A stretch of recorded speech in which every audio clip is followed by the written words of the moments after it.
Someone keeps shouting, Anna, and he turns around every time until he realizes they're calling their dog. You know, having a somewhat unique name can be a real conversation starter. My name is Anha. It's simple, right? 3 letters. But you wouldn't believe the adventures this little name has taken me on. For a while, I thought it was pretty cool. It felt special. That is, until I moved into my new apartment building. That's when my name stopped being just a name and became, well, a source of daily confusion. It all started a few weeks after I moved in. I was walking back from the grocery store, juggling a couple of bags, trying to find my keys. Suddenly, I hear it. A loud, clear voice from a balcony above, shouting, Anna, come here! Naturally, I stopped. I looked up, a bit surprised. I didn't know any of my neighbors yet.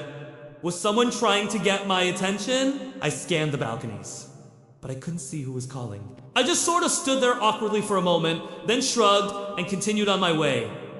Maybe I misheard. The next day, I was heading out for a run.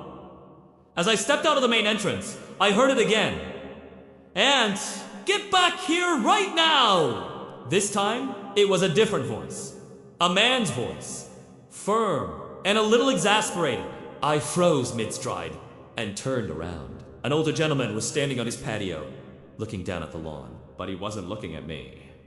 He was looking at something near the bushes. I followed his gaze and saw nothing. Confused, I just gave a little wave in his general direction, which he didn't return, and then I took off for my run, feeling slightly foolish. This became a recurring theme. At least once a day, I'd hear my name being called. Anna, dinner time! Aunt, you wanna go for a walk? Aunt, what do you have in your mouth? Drop it. I was starting to think I was the most popular, yet invisible, person in the entire complex. Every time, I'd turn around like a meerkat sensing danger. My head would whip around, my senses on high alert, ready to respond. And every time, there would be no one talking to me. It was like living in a weird, personalized Truman Show where the only line of dialogue was my name. I started to question my sanity. Am I hearing things? Is this some elaborate prank? I even started practicing my response. Should I yell back? Yes! What is it? Or should I just march up to the person and say, Hi, I'm Anne. You called? But the moment always passed too quickly. By the time I'd pinpointed the source of the voice, the person would be gone or looking in a completely different direction, still calling out my name into the void.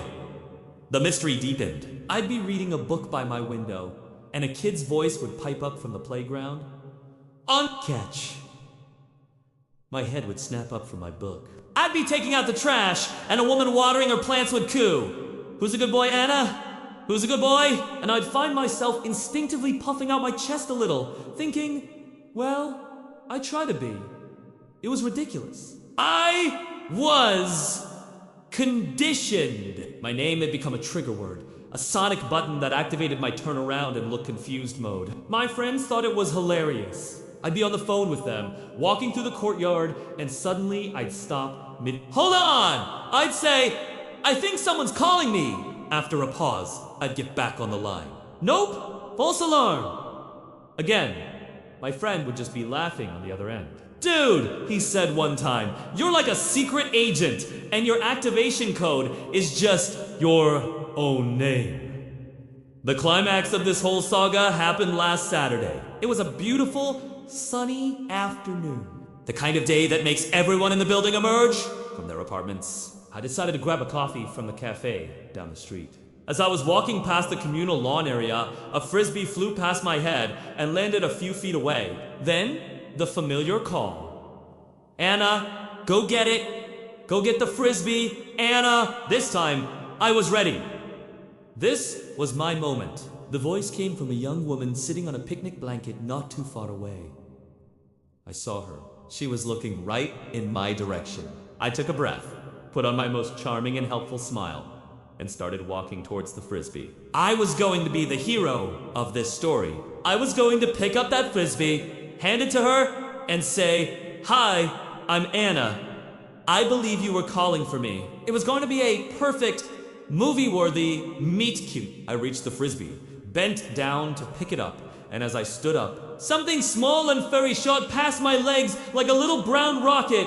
A tiny, fluffy corgi with ears bigger than its ambitions snatched the frisbee right from the spot where it had landed and trotted triumphantly back to the woman on the blanket. She laughed and took the frisbee from the dog's mouth.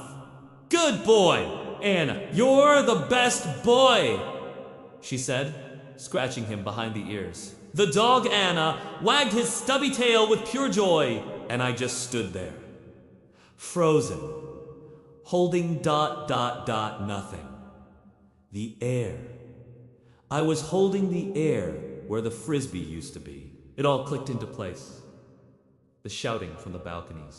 The calls to come inside. The question about what was in his mouth. It was never me. It was always him. Aunt, the corgi? I must have looked like a complete statue. The woman finally noticed me standing there, looking utterly bewildered. She gave me a quizzical smile. "Can I help you?" she asked. What can I even say? I slowly lowered my hand and just pointed. First at the dog, then at myself. "His name ... I started, my voice a little shaky. "His name is Anne," she beamed. "Yes, isn't he the cutest?" I nodded slowly.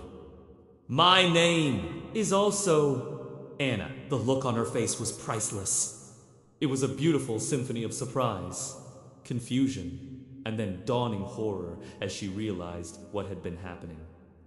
Her eyes went wide. "Oh my God," she whispered. "Have you been ... turning around every time?"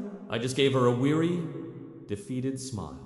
"Every single time!" We both burst out laughing.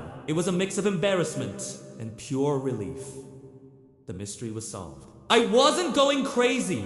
I just shared a name with the most popular dog in the neighborhood. Since then, things have been different. Now, when I hear Anne being yelled across the courtyard, I don't flinch. I just smile.